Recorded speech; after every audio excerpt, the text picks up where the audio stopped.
Y está grabando.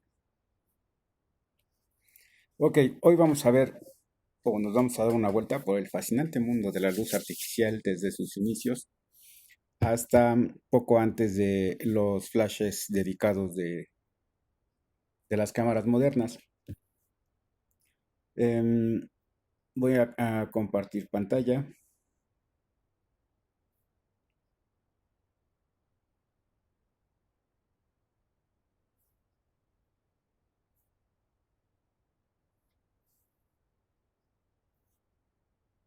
Ven, ahí dice flash. Y no sé por qué dice fotografía avanzada, debería ser fotografía de retrato. Sí, ya ven. Vamos a corregirle de una vez. Es que luego copio los formatos y se me olvida hacer alguna corrección. Ok, minimizo la pestaña esta que tengo aquí. Y ahora sí. em, Todos hemos visto en las películas, en las caricaturas, en las series, cómo tomaban las fotos antes, ¿no? Que era una cámara grandotota y tenían una como charolita donde había una explosión y entonces salía la luz. Pues eso es cierto. Se usaba polvo de magnesio. Desde el inicio de la fotografía, se hizo evidente que a veces la luz natural no era suficiente para hacer una buena exposición. Entonces, lo primero que se usó fue el polvo de magnesio. Se prendió una mecha y esta mecha hacía que prendiera. Y debo suponer que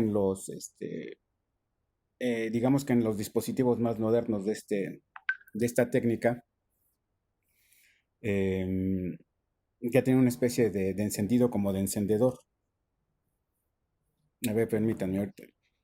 En un momento continuamos porque está entrando una llamada y están demasiado insistentes.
Ok, listo. Perdón. Em, bueno, y aquí hablamos de el primer antecedente que se tiene de esta técnica. Se tiene en 1864, cuando Charles Pisciani o Piazzi Smith, que dicen que era un piramidólogo compulsivo, o sea, le gustaban mucho las pirámides, los temas alrededor y demás. Hablamos de las pirámides de Egipto. Eh, Dice que se atrevió a iluminar el interior de la Gran Pirámide mediante un cordón de magnesio. Esto en la actualidad sería imposible. Primero porque es un líquido, es un polvo inflamable, es explosivo, genera mucho calor y genera mucho humo. Entonces hacer esto dentro de un monumento histórico, pues está más que en chino. Pero bueno, en esa época no se tenían esas consideraciones. Y bueno, aquí hablamos de que, bueno, lo que habíamos dicho, ¿no? Que era volátil, inflamable y que era inestable. Era más o menos como la pólvora. En 1887, Johannes Guedicke y Adolf Mead crearon una fórmula mejorada. Le añadieron algunas otras cosas, como potasio, clorato potásico y sulfato de antimonio. Lo hicieron más estable, menos explosivo, pero con el mismo resultado en cuanto a brillantez. Y esto duró hasta 1930, cuando se empezaron a comercializar las bombillas fungibles. Las bombillas fungibles se llaman así por, bueno, fungible la palabra en sí es que se consume solo. El término es que cuando se usaban ya no podían usarse, ya eran desechables, eran de un solo uso. Hagan de cuenta que el mismo destello que tenían en la charolita, bueno, ahora lo tienen adentro de un foquito. Y una vez que se quema el material que está adentro, pues ya no sirve y hay que cambiarlo. Esto que vemos en la pantalla, pues es un fotógrafo de la época. En la mano tiene un disparador de bombilla. El disparador de bombilla, bueno, es un disparador de aire más bien, no de bombilla. Era una perita de hule que cuando la apretaban, el aire pasaba a través de la manguerita y presionaba el disparador de la cámara para abrir el obturador. La chuncha esta que tiene arriba, se ve que algo le cuelga, no sé si sea, bueno, parece que es un cable, pero no estoy muy seguro, que pasa por detrás de la cámara. Posiblemente ya era algún tipo de dispositivo de sincronización, pero normalmente debo pensar que el gatillo estaba en el mango y lo apretaban y se disparaba. Las exposiciones de este tipo de fotos eran largas. No, em, la cámara no tenía velocidad de sincronización, entonces por lo regular eran exposiciones como de 2 segundos, 4 segundos, algo así.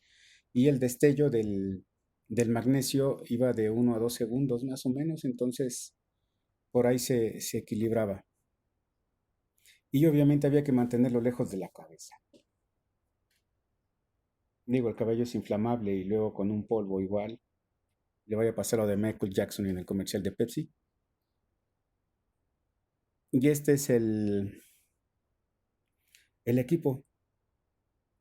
Tiene la charolita. En la parte de atrás supongo que tiene el gatillo que encendía el polvito, porque ya no le veo la mecha. La latita que está ahí es el polvo de magnesio. A un lado vienen las instrucciones con las cantidades de magnesio que había que poner en la charolita. Y bueno, viene también la latita con el magnesio. Esto es alemán. Y ya de ser de finales del 17 y no, finales del 19 y principios del 20. En este es un anuncio de una tienda fotográfica o de productos fotográficos donde podemos ver en primer lugar el polvo de flash y podemos ver pegamento también para montar y el Pastix que no sé qué cosa hace. También es como pegajosa, es como un pegamento. Para todos los para trabajo diario de una manera limpia. Dice que es firme y blanco.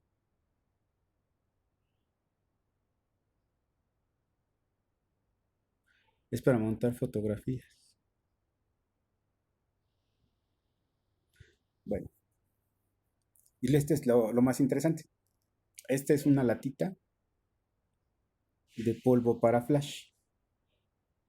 En, en la página donde lo saqué decía que era del número 2, porque el número 1 era para interiores. El número 1, digo, sí, para interiores. El número 1 era más poderoso que el número 2. Entonces este no era tan brillante, por decirlo de alguna manera. Y en las etiquetas que trae viene pues todas las indicaciones de seguridad y demás.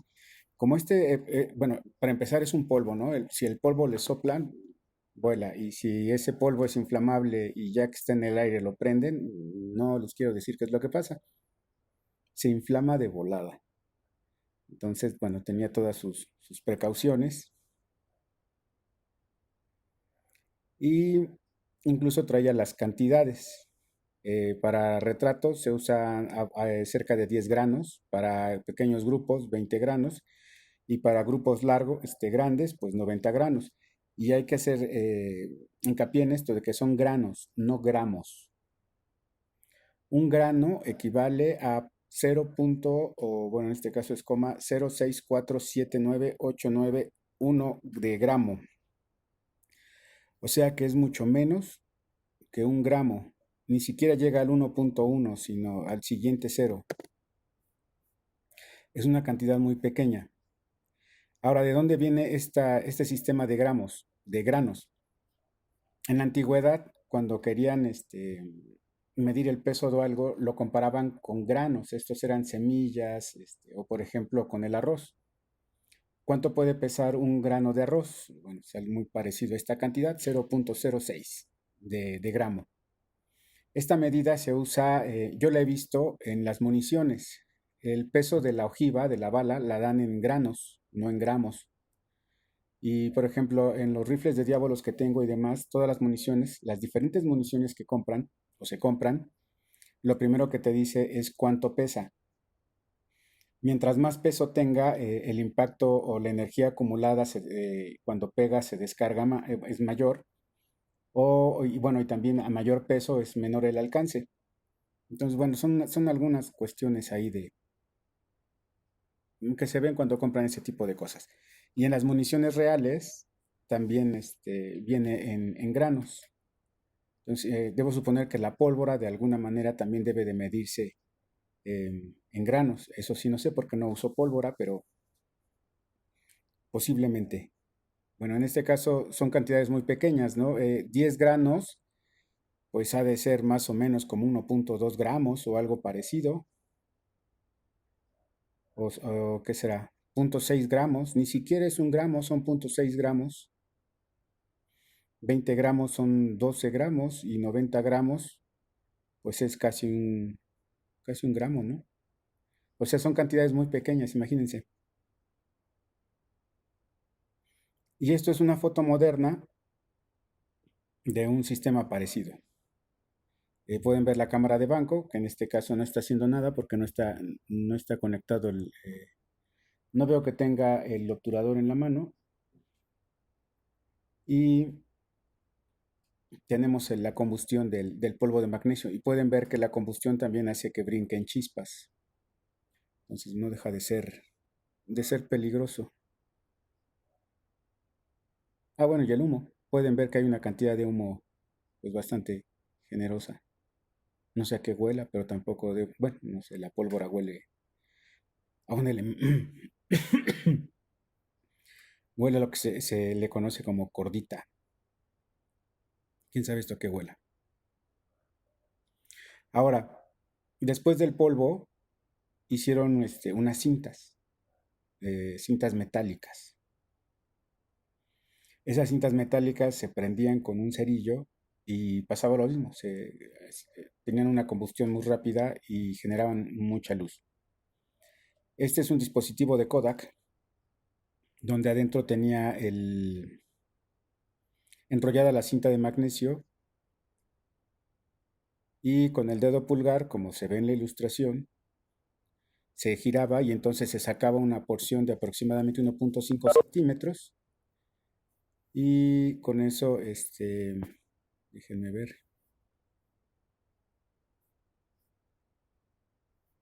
Mm, Creí que alguien había entrado,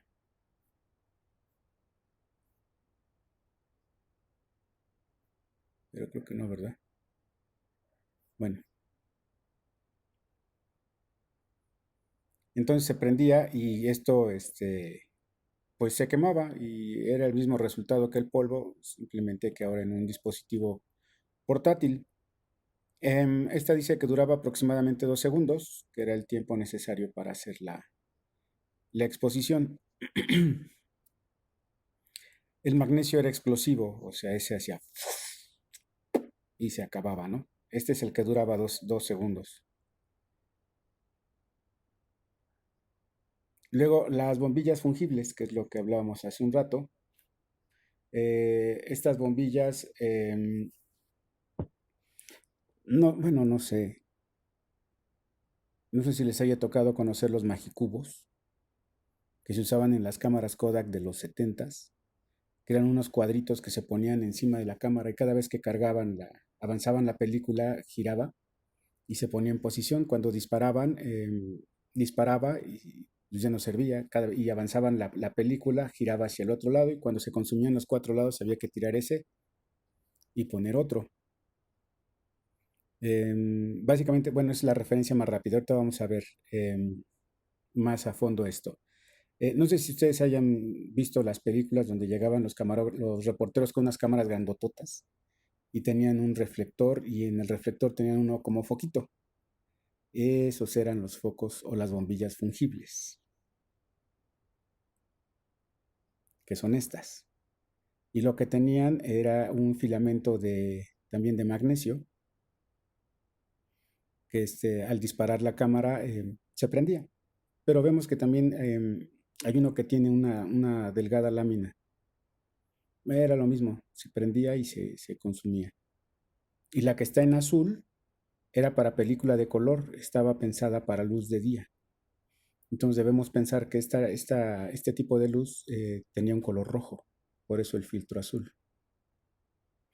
Y las entradas pues eran de rosca, como podemos ver, un foco común, pero también tenían una que se parece a la de las lámparas automotrices, que tiene dos pernitos a los lados, entran y se gira para un cuarto de vuelta para asegurarlo, y eso, si no me equivoco, se llama de bayoneta. Ouch. En esta imagen tenemos el chiquitito, digamos que era el que se usaba en las cámaras caseras, las cámaras comunes que todo el mundo usaba, y el grande lo usaban para fotografía aérea, o sea que daba mucha, mucha, mucha luz. El inconveniente de estas cosas es que inmediatamente después de que se quemaban, estaban calientes, entonces había que manejarlos con cuidado. No me imagino cómo pueda, pues no sé si el cristal soportara la combustión del material que lleva adentro en el caso del foco grande, que se llamaba Mazda, y pues lo hacía la General Electric.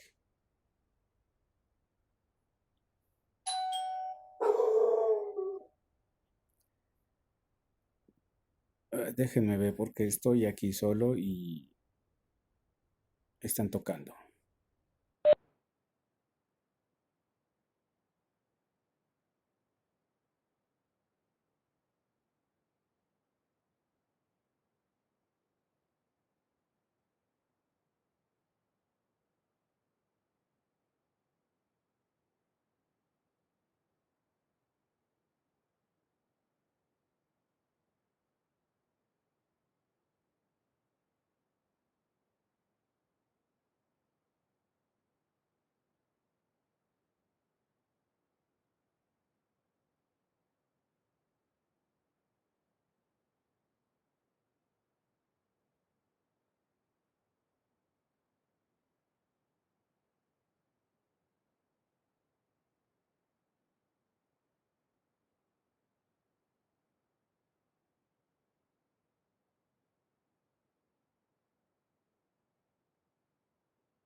Perdón,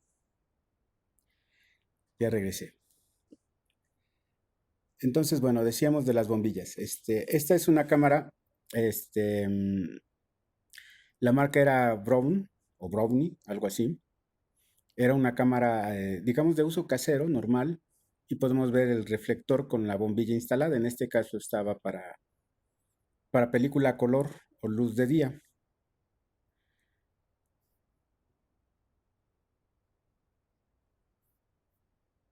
Em, ok, tengo que cambiarlo. Esta era la más famosa de las cámaras en cuanto a los fotorreporteros, que es la Speed Graphic. Y también podemos ver una bombilla para película de color. Y esta es una que tiene el reflector plegable. Pueden ver que en la parte de abajo del lado derecho tiene una pestañita. Si corrían la pestañita se colapsaba y podían guardarlo. Era portátil, se podía hacer chiquito. Y también tiene una bombilla azul para luz de día. Y si pueden ver, esta bombilla no es de rosca, sino es de bayoneta. Y tenemos estos que eran los que se usaban normalmente en las cámaras caseras, que eran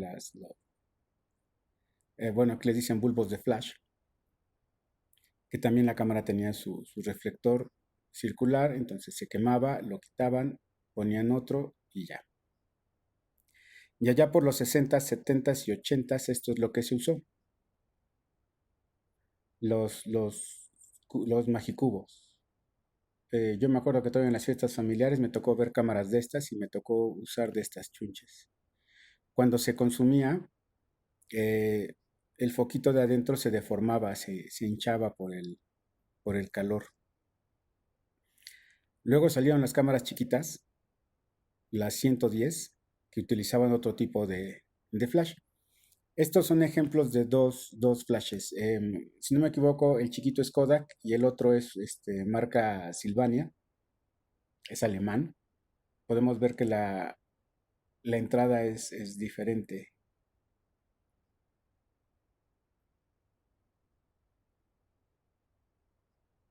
Y estos son los otros, el Flip Flash. Se llama Flip Flash porque tiene dos conectores. Entonces, cuando se echaban los cinco de un lado, lo quitaban, lo volteaban y se echaban los cinco del otro lado.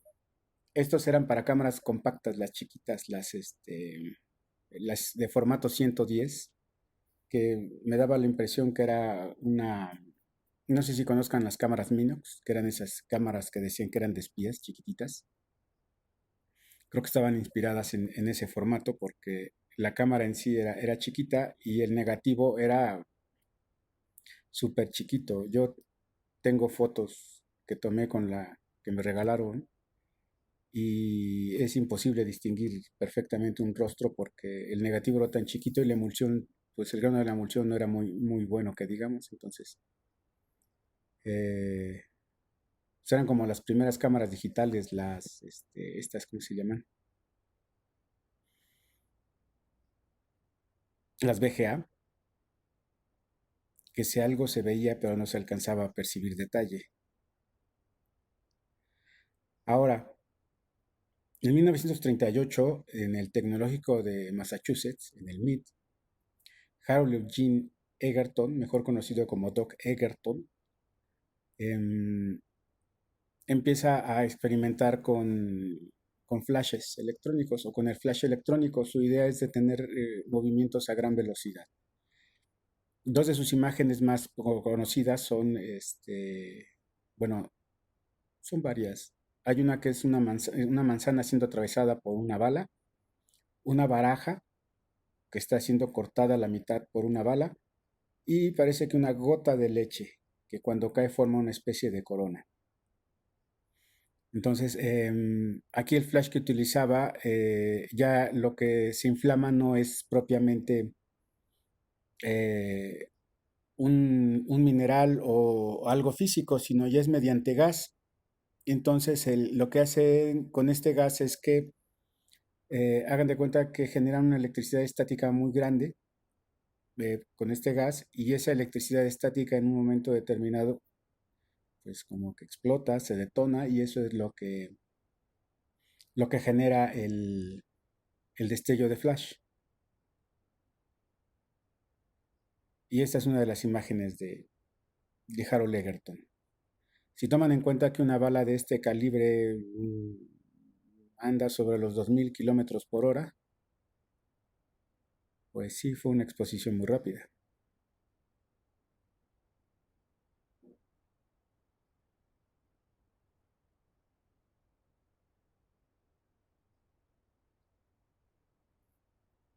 Ahora, ¿qué cosas componen un flash? Necesitamos una fuente de energía, en este caso serían las baterías,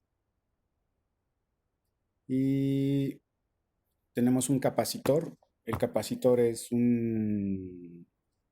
como una alcancía donde se va acumulando la energía y al final la libera de golpe. Em, bueno, y luego tenemos algo que el de las pilas, la corriente de las pilas la sube, algo así como una especie de transformador en pequeño, y luego los condensadores, que son los que van acumulando la energía. Entonces, esta liberación rápida de la energía hace que el flash detone. Y habla de que la conversión rápida de la corriente continua en corriente alternativa crea una gran cantidad de energía para el proceso. Em, los primeros flashes que salen, o los primeros flash, son manuales. Esto es que, pero para esto, este tipo de flashes se crean para las cámaras de las reflex de 35 milímetros que ya incorporan una zapata encima y que pueden disparar el flash en una velocidad de sincronización. Antiguamente las cámaras no tenían velocidad de sincronización, entonces se tenía que poner en bulbo, calcular la exposición, disparar pues en este caso el polvo o lo que fuera para que iluminara. Posteriormente, la velocidad de sincronización lo que hace es que sincroniza la apertura del obturador con el disparo del flash para que pueda ser efectivo el disparo y la luz pueda iluminar completamente al motivo que se está retratando. Y estos fueron hechos para las 35 milímetros. Si se fijan en la parte baja tiene un circulito. Ese circulito es donde se conectaba el cable de sincronización. El cable de sincronización nos permitía disparar el flash sin que estuviera montado sobre la cámara. Y lo importante de estas unidades de flash es que siempre disparaban la misma cantidad de luz, no tenían variación, siempre era la misma. Aquí lo que tendríamos que hacer era compensar. Ahora, este modelo en particular era como que el sueño de todos los fotógrafos, era el estado del arte de los flashes en esa época. Las cámaras de medio formato que se usaban para las bodas en esa época, en los 60, 70, 80, usaban este tipo de cosas. Eran muy buenos, la marca era legendaria, tenía un prestigio impresionante y obviamente también el flash. Y estos no se conectaban directamente a la zapata caliente, sino mediante un cable de sincronización. Este era el cable de sincronización. Pueden ver que en uno de los extremos tiene una terminal pequeña y en la otra una más grande. La más grande iba al flash, o sea que este cable era exclusivamente para ese flash, porque era una entrada particular de la marca. Y el extremo pequeño era la terminal PC, que ese sí era digamos, un formato universal. Aquí tenemos una cámara, una reflex, que tiene conectado el flash y podemos ver claramente a dónde van cada extremo. El extremo grande va directamente al flash, se conecta a un lado y el pequeño se conecta al cuerpo de la cámara. Las cámaras mecánicas, la mayoría traía las terminales PC y las traían cubiertas con unas tapitas de plástico, eh, pues de ese tamaño, que era lo primero que se perdía. Esta es una cámara de medio formato de doble objetivo y visor de cintura. Aquí está únicamente montada sobre el flash, no se ve este, que esté conectado con un cable de sincronización. Sin embargo, debería de tener el cable montado porque pues, estas chunches no disparan solitas. Esta vemos que tiene hacia un lado una especie de zapata caliente para montar algún otro tipo de flash, pero no estoy muy seguro si funcionaba. O también tendría que ser con cable. Era nada más un soporte para el flash, pero no, la verdad no estoy muy seguro. Ahora, como el flash únicamente lanzaba la misma cantidad de luz, entonces teníamos que hacer una compensación con diafragma para que entrara más o menos luz dependiendo la distancia a la cual se encontrara el motivo a retratar. Este tipo de flashes en la parte de atrás o por ejemplo, en un lateral porque es más ancho, es más largo que ancho, tenían una tabla. Si se fijan de un lado vienen los metros y FT son pies, que es el sistema métrico decimal y el sistema inglés. Y hacia arriba tenemos los dos sistemas de sensibilidad de película que existían en ese momento, que era el ASA para Estados Unidos y el DIN que era para Europa. Entonces tenemos, por ejemplo, 25, 50, 64, 80, 125, 160, 200, 320 y 400 en cuanto a ASA. Y en el DIN, que se daba en grados, eran 15, 18, 19, 20, 22, 23, 24, 26 y 27.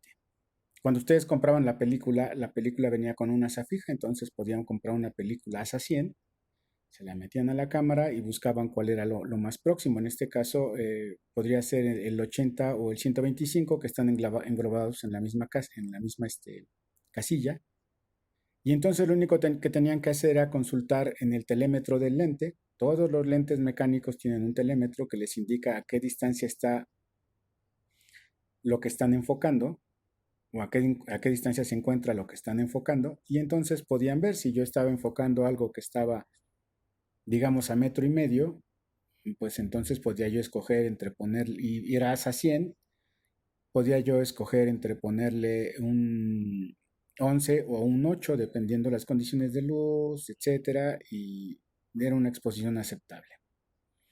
Este flash, el alcance máximo es de 5 metros. Todos los flashes de esta época eran así. Había que compensar o triangular el asa, la distancia, para obtener un diafragma. En el caso del Flash METS, lo tiene arriba. Ahí se hacía el ajuste de destello, distancia y demás.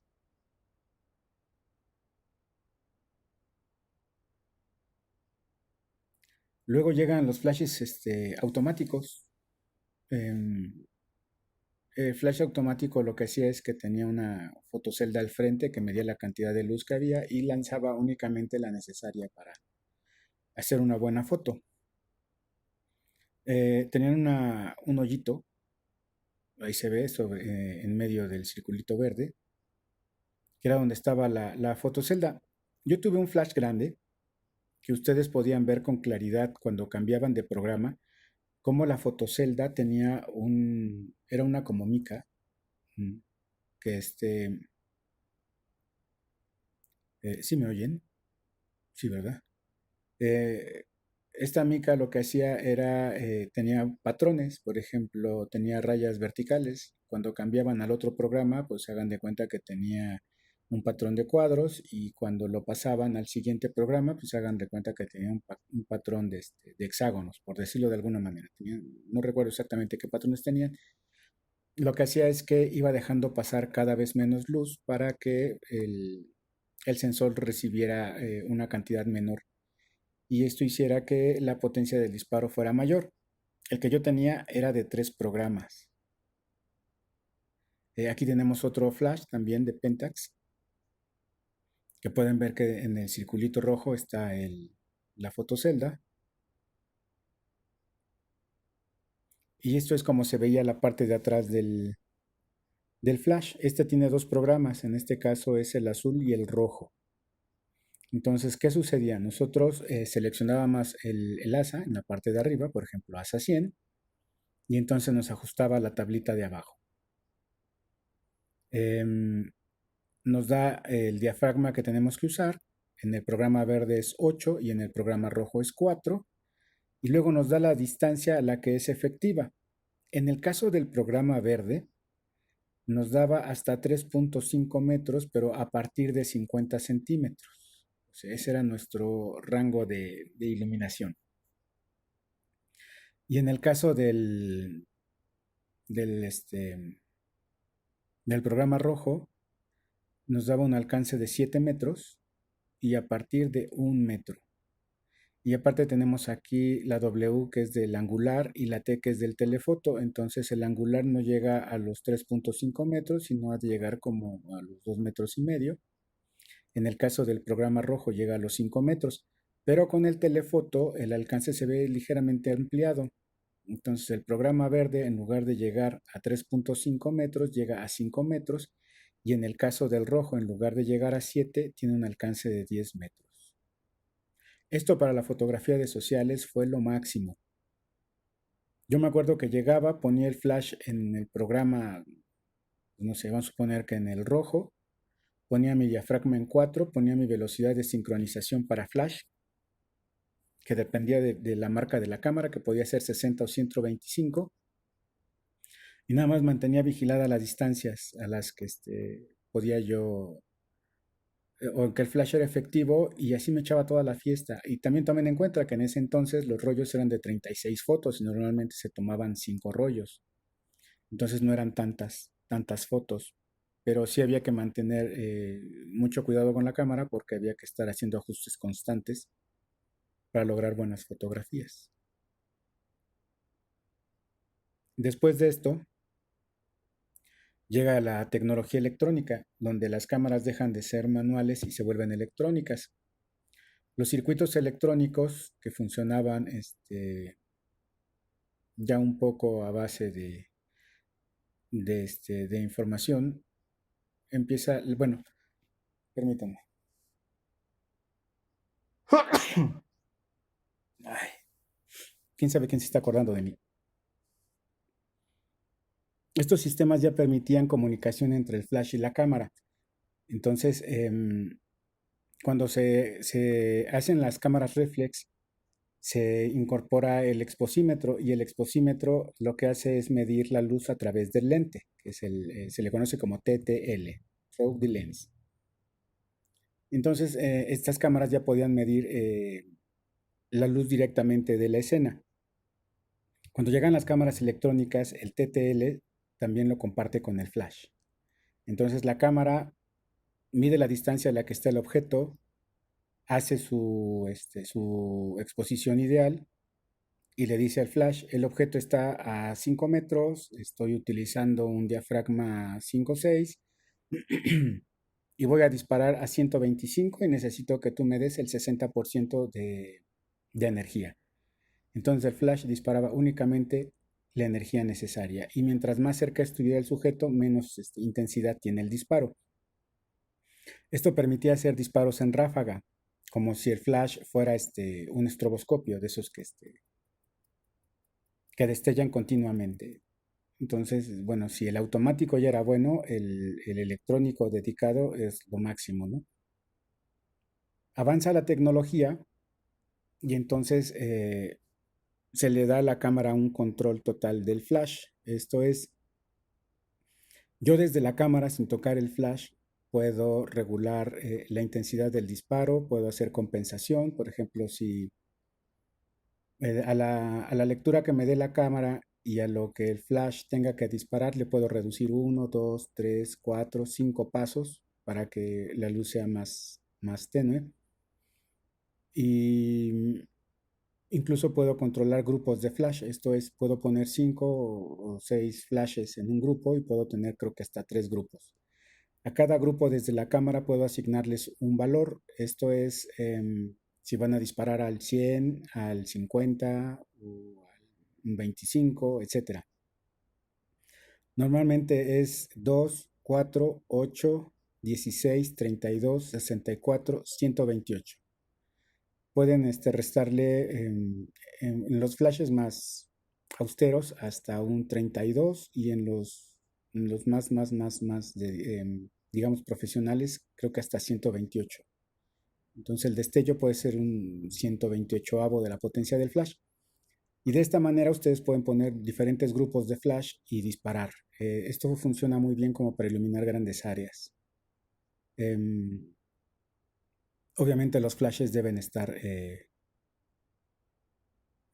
ser compatibles con el sistema que van a usar. Por ejemplo, si utilizan Canon, bueno, todos los flashes tendrían que ser Canon para poder funcionar bajo este esquema, o si usan Nikon, pues tendrían que ser de la marca Nikon, o bien fabricados por un tercero, pero compatibles con la marca. Entonces, bueno, da mucha versatilidad. Yo he usado el control inalámbrico para el flash para muchas cosas y sí funciona. Incluso ustedes pueden mantener la capacidad TTL del flash a distancia. Se comunica con la cámara, entonces el flash va a seguir disparando únicamente la cantidad necesaria de luz para iluminar al sujeto. Em, Se supone que aquí termina la presentación de hoy. No sé qué tiempo llevemos. Llevamos como 40 minutos. Ya nos hubiera cortado con la otra plataforma. ¿Quieren que de una vez veamos el otro? Que en este caso sería, creo que es la pose. Déjenme ver. Se llama Captar la personalidad y esencia de las personas, que es un tema de retrato. Entonces, ¿lo quieren ver de una vez o lo dejamos para la próxima clase?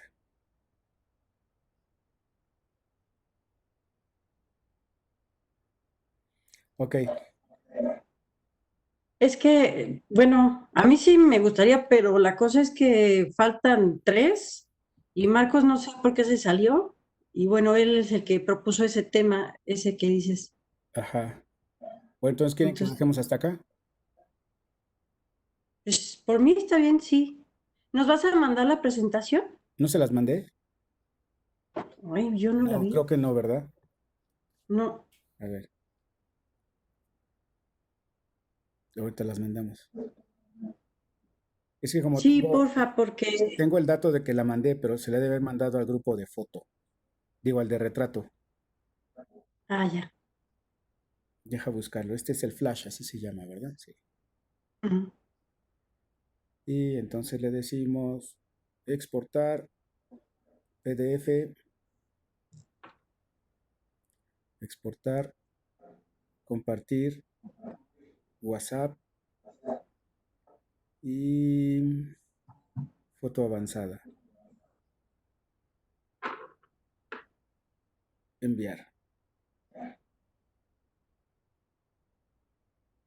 Ándale, ya, ya llegó.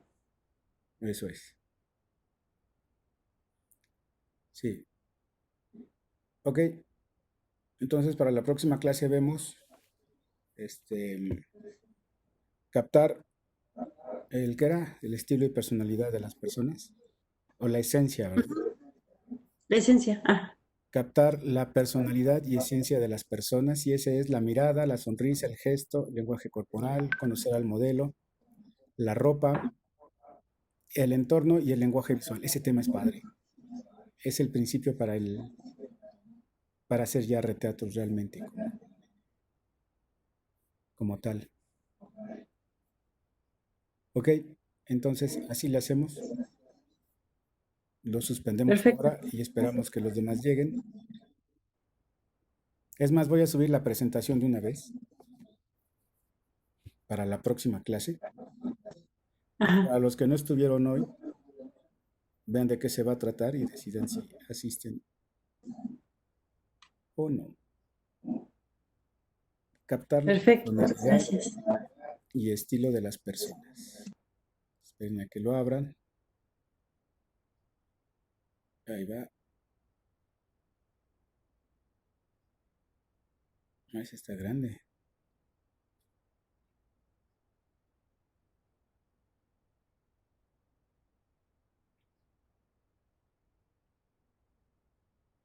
Ok.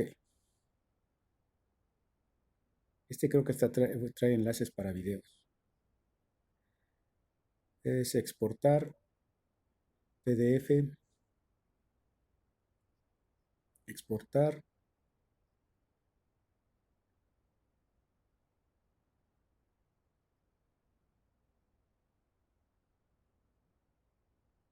Se está tardando.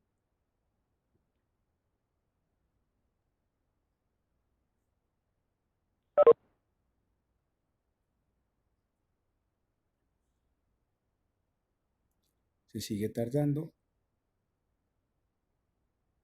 Es que ese sí estaba pesado. Ahí está, ya está avanzando.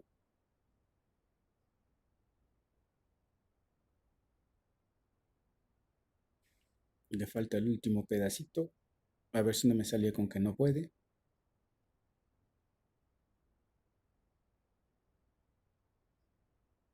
Es que normalmente los que procesa rápido son los que jalo imágenes de la red.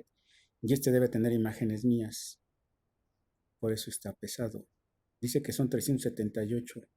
Órale, sí está pesado. Vamos a ver si pasa, si no ahorita desde la computadora.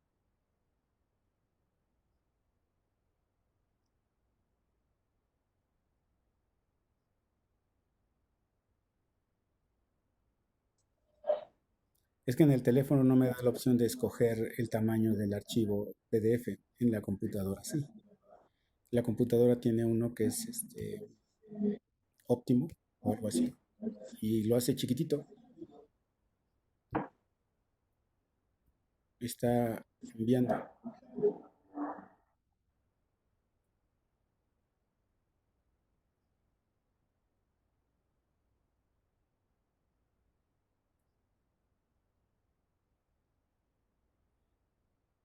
Y como para poner, ¿ustedes llegaron a ver el gran premio de los 64,000 pesos con Pedro Ferriz?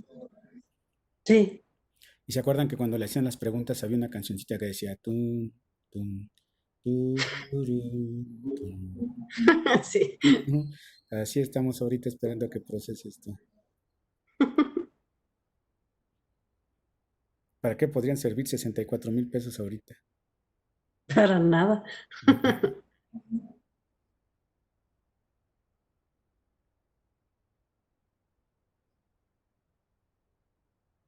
Ahí está, le falta poquito.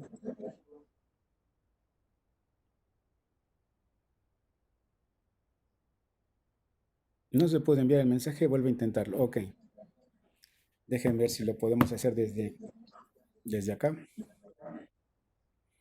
Ok, Pero mañana entonces va a ser igual por esta misma. esa misma Este, plataforma, sí. ok, perfectísimo. Bueno, pues muchas gracias, prof. Ahora se los mando. No, no hay Sale. de qué. Gracias. Hasta mañana.